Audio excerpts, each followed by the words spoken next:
Time to rejoin the conversation.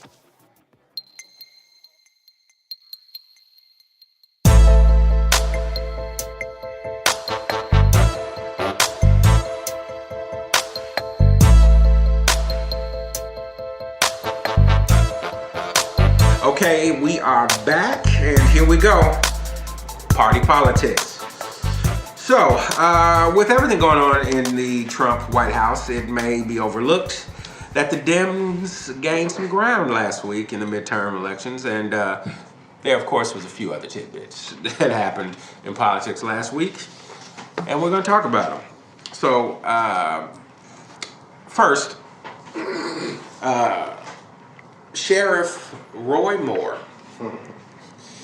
running for Senate, and so he gets on stage in the, how was it described earlier today? I thought that was hilarious. In the cowboy costume from Toy Story, and so he gets on stage in the cowboy outfit and pulls the gun out of his waist holster.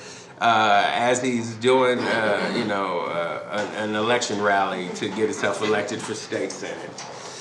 And then, the next week, it was found out that he had possibly molested a 14-year-old girl a few years back. And I think let's say But he thought she was 16. Let's say he's 60. This happened when he was like 32. Yeah, he was 32. So,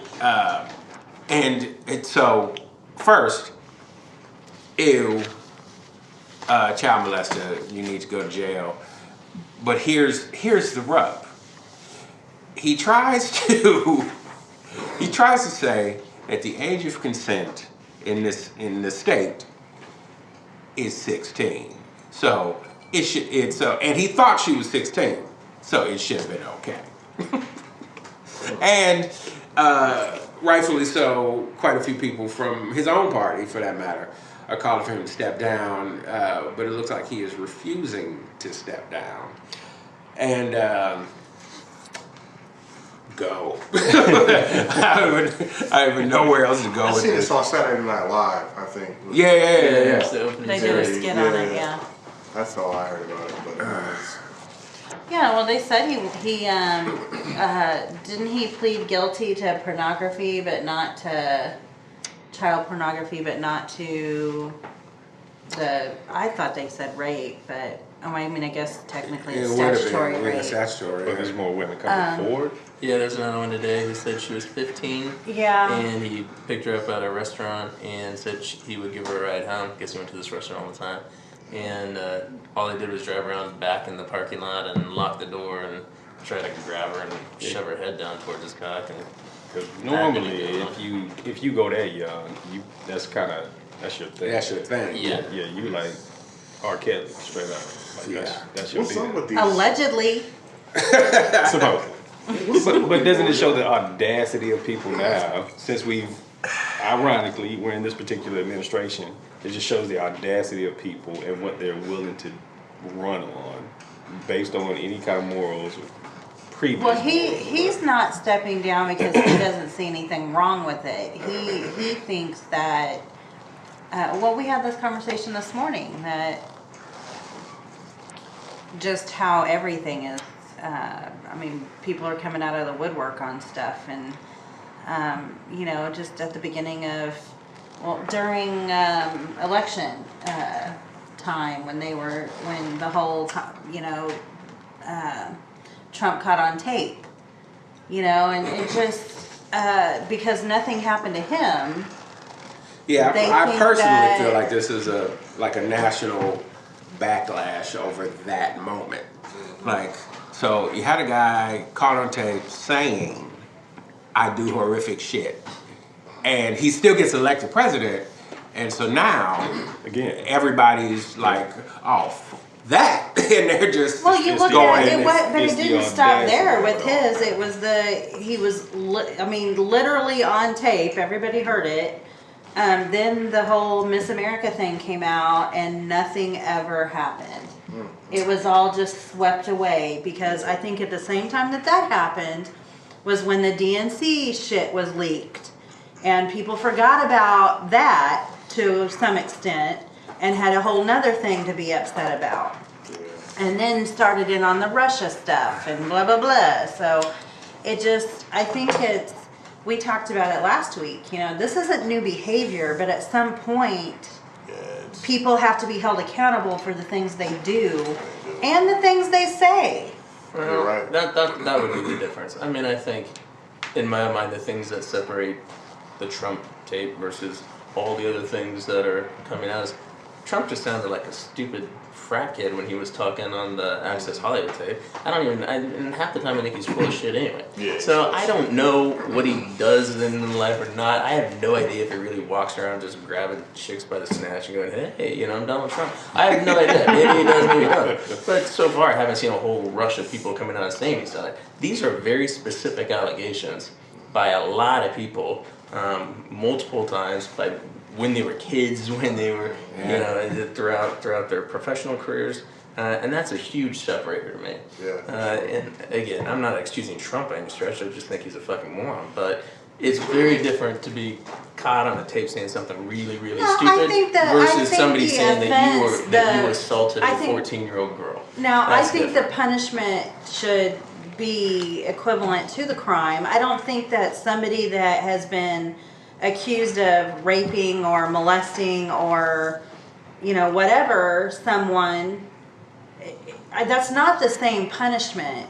But there is a morality that he does not have that I expect from my president. Well, I don't care that's what. a different argument to me. But it's not, because that behavior, that's an indicator of other behavior. I'm a true believer of, like, where there's smoke, there's fire, for sure. And I watch The Breakfast Club a lot. I don't know if you're familiar with Charlamagne the God out there, podcastland. He just gave himself Donkey of the Day the other day, and he was really disappointed in himself that he had just now realized that he had been raised in rape culture, and he breaks it down, like his theory behind this, and just like women being objectified and just like how normal it may seem within our community, within the world, and it's just sad. It's like, wow. And there were some stats behind it. I don't know how factual they were, but it's like 1 in every 3 women have been a victim, well, 2 in every 3 women have been a victim of some sort of sexual advance or sexual harassment or groping or just anything. And it's kind of just brushed under the rug. It's almost like it's going on, but there's no light shine on it. And I think that this kind of just what that is right now. It's like, I've been living in this culture for so long, and now it's like, hey, well, this happened. Well, I've got rights. I've got a platform now. I've got social media. I can come out and speak. You know, people are becoming more self-aware. And I think that it's like, stuff that happens in the dark just comes to light. And like he says, I mean, these are very specific, like detailed allegations that I just don't think somebody's sitting around making them up for the press. Well, I mean, if you think about it, like with, let's just take Bill Cosby. Yeah. Like every accuser has the same basic story. Mm-hmm. So, and that lets you know whether or not statute of limitations has ran out and you can press charges or not, that at one point in his life, he had a real MO. Mm-hmm. Like he was drugging and sleeping with these women while they were, you know, incapacitated, and he felt like it was okay because he was like, oh well, you know, she needed to relax. Like she needed to relax, or she needed to stop saying no.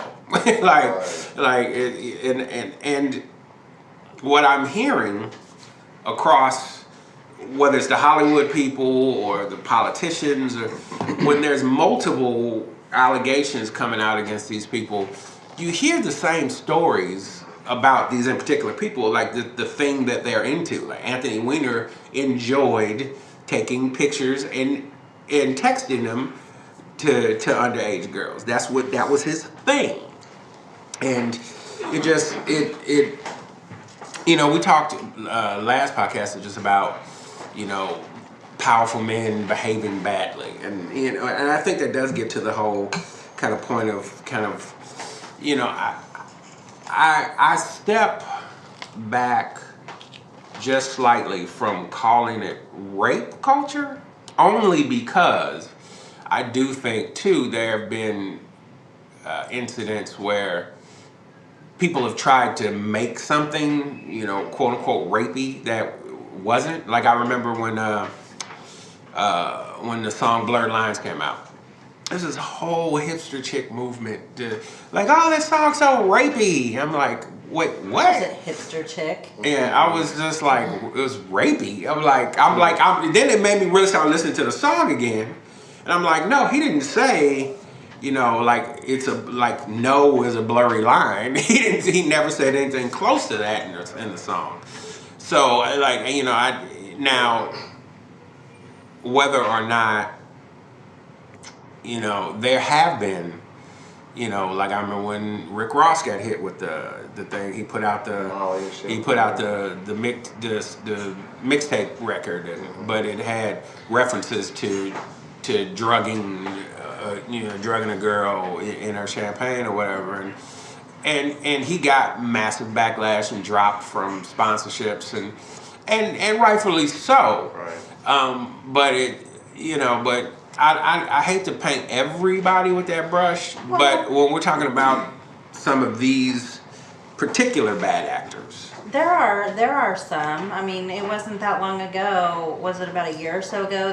The college students that got accused of rape, and they found out that the girl lied. The Rolling You know? Stone article, yeah. Yeah, I mean, I can't Duke remember Lacrosse or how something. long ago that wasn't. That's right, yeah. It had to have been within the last year or so. But I mean, you paint people the way it's all your interpretation. You're only hearing bits and pieces of it, you know,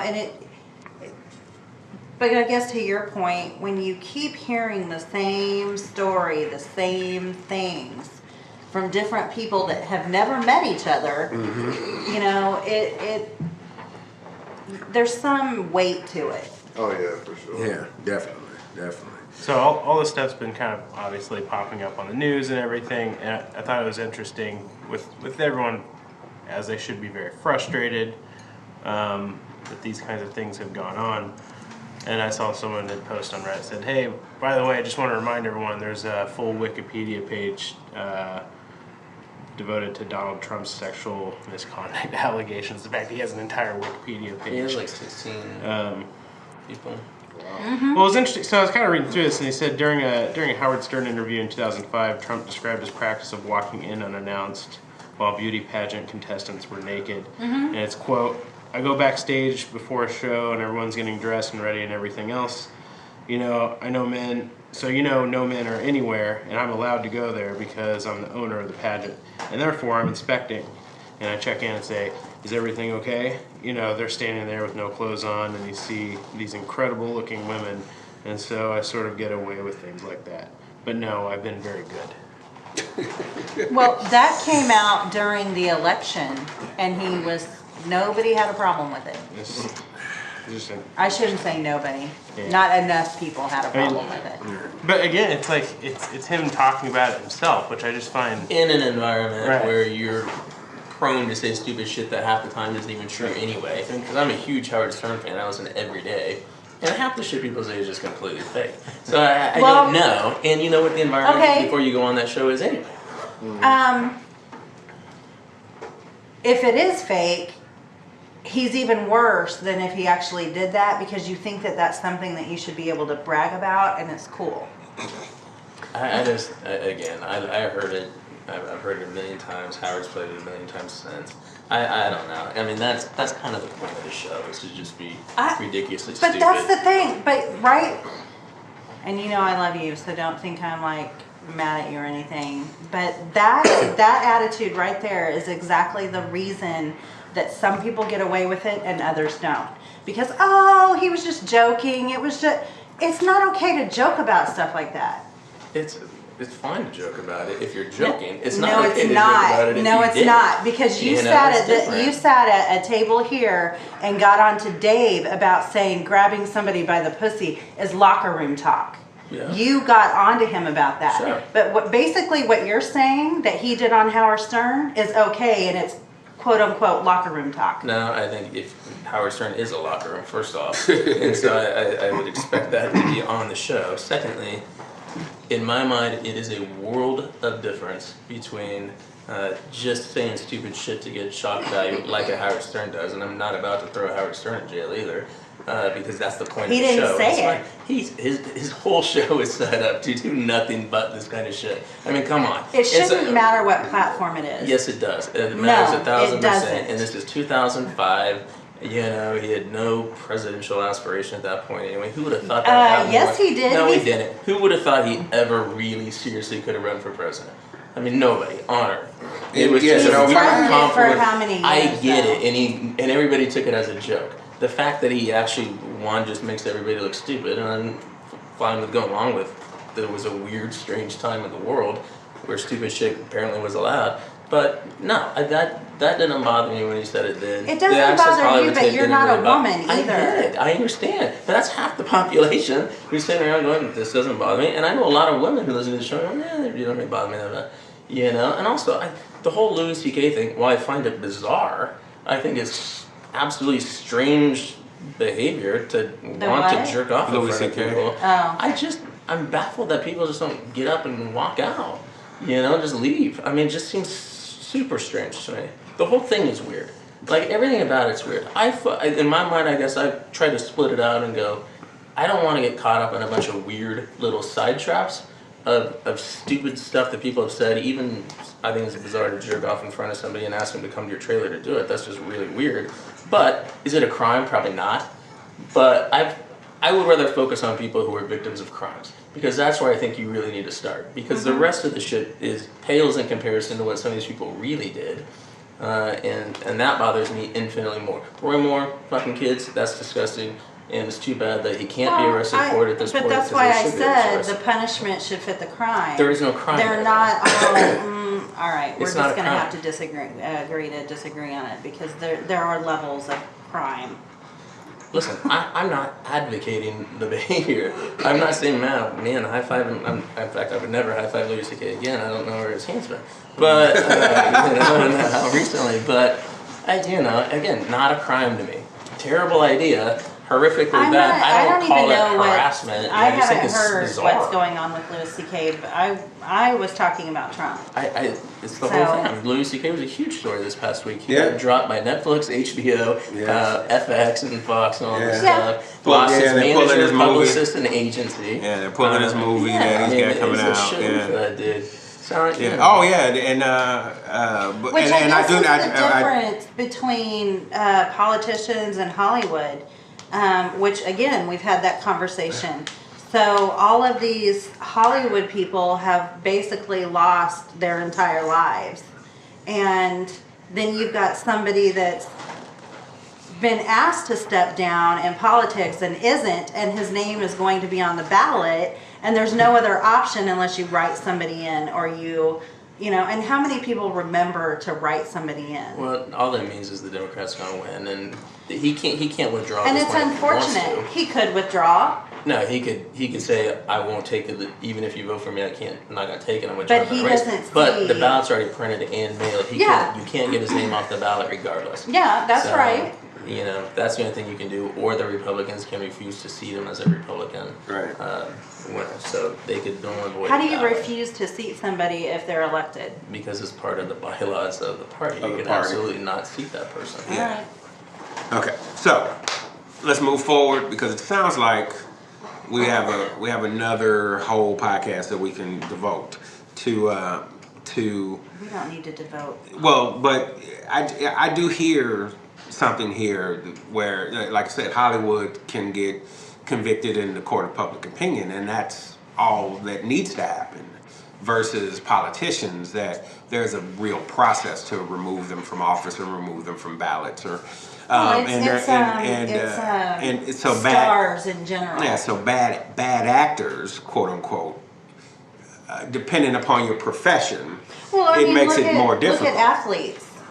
Well, I and mean, it's the same thing. I mean, yeah. it's, you know, there's a protocol to remove an athlete from a team, and there's probably clauses in their contract for morality and other things that if they get caught doing something that they're not supposed to, they'll get yanked. Now, it's not to say they won't ever get let back in, but there is usually a clause. There just doesn't happen to be a clause in the political arena that Because none of them would be there. that allows the public to just say nope, Oh, absolutely. except don't vote for that person. No, you, Now, can, what you happens? can also do a recall in your state to have a whole nother vote to kick that person out of office.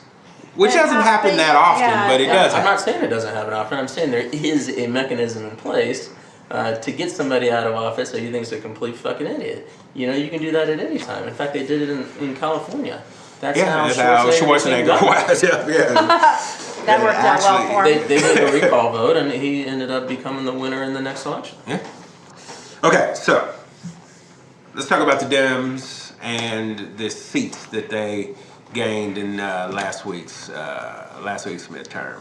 There was a couple of notable seats that they gained. One was, if I'm not mistaken, it was an incumbent Republican that was voted out, and a transgender woman In Vermont. Well, a male that is now a woman, transgender, got his seat. So that was the huge thing, making that person the first transgender person to hold that type of office. That was a big deal. I cannot off the top of my head remember the other seats right now, but there were at least 3 or 4, if I'm not mistaken, seats gained by the Dems. In state elections. In state elections, right. And the one thing that I kept hearing was that all of the people on the Republican tickets tried to kind of trump it up in their elections, and that's what lost them their seats, because apparently trumping it up doesn't work if you're not Trump. Well, they said somebody, I can't remember who the White House correspondent was on Good Morning America, that they were asking about it, but they said it only really works in the general presidential election, not in your, State elections, yeah. when you're talking to your base, but not when you're talking to your Direct constituents. yeah. And not trying to go to sidetrack, but I'm noticing Obama's becoming a lot more visual, like from last week, jury shaking hands, all that kind of stuff. And it's a little out of character for a president that just got out of office. Is that because he's trying to do? I think it was only it Virginia. seems only unusual because Bush has and still is so quiet. Gotcha. But they said that it's out of respect for the new president that at least for the first 100 days they don't say, they don't comment, they go away, and then they can do what they want to do. But I mean, What if that's what Trump's going to do? Be quiet for 100 oh, days? police! He can't freaking be quiet for 5 minutes. Well, the other thing I would say on the Democratic election results one, I wasn't particularly surprised by any of the results. I think it would be hard to say you were surprised by them, especially at the larger elections. No, I wasn't either. I was surprised by the vote margin in Virginia, but not the fact that Gillespie lost. The one thing I thought was encouraging, I guess 2 things. One, a lot of women and a lot of Hispanic women picked up seats a lot of times for the first time ever. Absolutely. And they won a lot of very local and state races, which It has said been they their won- biggest problem Yeah. up to now. Yeah, Up to now. it said they won 6 Six seats. Yeah. 6 GOP held seats. Makes sense. I do want to say before we close out this segment, and I've said this on the show before, but it really got me to thinking when those seats turned over. Do the Democrats need to send Donald Trump a dozen roses and a bottle of champagne, because it could very well be that his election will be the best thing that ever happened to the Democrats. You know, because so many They people finally look less dysfunctional. well, than yeah, the like so many people are Republicans. angry at the current administration, in his party and on the Democratic side. There's so many independents who were waffling just aren't anymore. And what I was hoping would happen did happen, at least in these particular midterms. More people went out to vote. That's generally the Democrats' real problem, mobilizing the base to the polls. But it seems that having Donald Trump in office has done the one thing that they've not been able to do since Obama got elected the first time: get their base moving in off years. It's been, you know, it started. So Obama got elected in 2008, and we started to see the Republican and Tea Party sweeps of every midterm since. And maybe finally, you know, at least to my thinking, and please chime in, maybe the Dems have finally seen, oh, it can get worse. And sitting on your hands is not going to help. Going and rallying necessarily is not going to help. Protesting is not necessarily going to help. Going to the polls, on the other hand, in great numbers, can flip seats. And when you flip seats, you can flip policy. And at the local level, that's where the policy really matters in the first place. You know, 75% of the time, whatever happens at the top, on the federal level, none of us ever see or feel. But your local, you know, your city government, your state government, like, you feel that every day. And yeah, so I was proud that the Democrats in the states that had elections, they got out and they went and they held seats and they flipped seats, which is really hard to do, to flip an incumbent in any election. So I think what was going on, a lot of it was, I think people kind of get this in their head, like, it'll kind of take care of itself. Like, the other guys are going to fight, and it's going to kind of, right, it's going to stay within this range, it'll be all right. I don't need to necessarily go down and vote. But I think that the constant more and more happening, like, and people are starting to get this feeling, is anyone going to do anything about this? Because Right. this is pretty bad, right? Yeah. And then every day there's something else, and it just gets more and more unbelievable. And it's like, I think people are probably upset to the point they're like, you know what? I'm going to go do something about it, and that something is vote. Which, I mean, should be one of the first things that you do anyway, but, you know, sometimes it takes anger to go vote. I think there's a little more to it than that too. I don't disagree. I think that's right. You're starting to see a lot of attention on races that you don't normally see attention on. But I also think, and I'm a huge Obama fan and all that kind of stuff. I think he really screwed over the Democratic Party, the DNC specifically, by leaving them $24 million in debt when he left office, which created the opportunity for Hillary to come in and do what she did, which was essentially go, okay, I'll bankroll the DNC, but I get to pick my people, I get to pick, their staff, all this kind of stuff. And that set up a horrendous case. Now, and literally, they had no money to start local grassroots kind of campaigns. There was no money left when Obama split, so I'm glad to see that they actually have some money coming back in. They're spending it wisely, and they are creating more local bases to get people out and mobilize people, because that's really what it takes. This is where Republicans are great.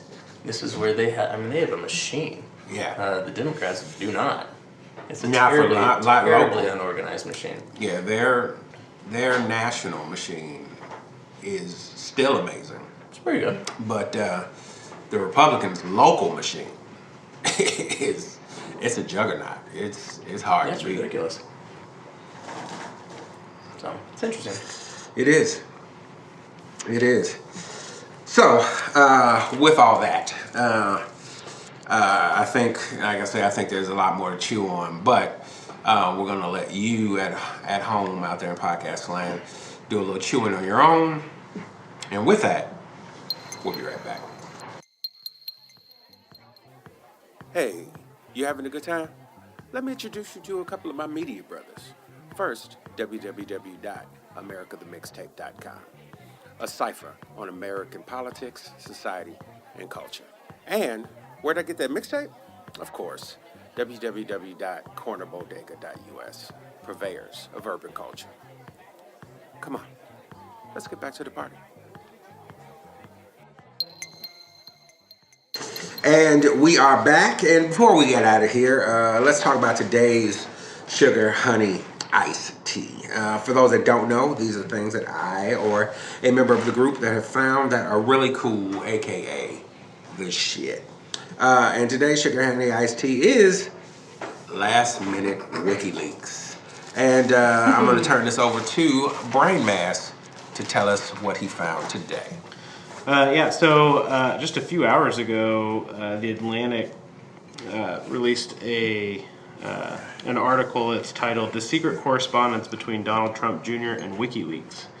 And they basically put a summary together of WikiLeaks conversations through email and instant messages. I'm not sure what they're using to communicate back and forth, but it's their history of conversations since I think September 20th, 2016 through July of 17. So it's a long conversation. Some of the things that they discussed in there, WikiLeaks was saying, hey, you guys should send us over Donald Trump's taxes. He said, and they gave a couple reasons. They said the first one was, hey, the New York Times have already published a fraction of them, so you might as well give us all of them. For the reason number two, which is we can release them as is, as opposed to going through a biased news source like New York Times or MSNBC. So this is from WikiLeaks, saying that to Junior. And then the third reason was if we release these, basically it'll show that, hey, we're releasing information on both sides, not just Hillary, and then that'll make us more credible and we can help you out that way. That's just a really interesting conversation in itself. Yeah, well, we were talking before the show, and I'm like, so they were colluding to not look like they're colluders. Like, that's so ridiculous. It's sort of an Inception collusion kind of thing. Collusion Inception. So nuts. Yeah, so it'll be interesting to see what happens with that over the next week. Yeah, because with everything that has been coming out about everything that was going on during the campaign, and it's funny that everything seems to fall 1 degree away from Donald Trump. Just like it almost touched him, but we didn't talk to him directly. Well, that's just being smart, but I think the biggest thing about this, Hillary too. I mean, no, she kept a decent distance most of the time. I think the most interesting thing that comes out of this will be he's already testified. Yeah. At least before the congressional investigations. I don't think he's had to talk to Mueller yet. But if he lied and didn't disclose this whole chain of stuff, that's perjury. I mean, you're fucked. That's federal time. And they don't mess around with stuff like that. And federal time would not be his fun. dad will pardon him. That probably would. Yeah. Then I think you'd see, because there is a provision in the government where if the cabinet votes to impeach you, then they can start the impeachment proceedings that way. I think you might see that at that point, which would be a big deal. All right. To impeach him?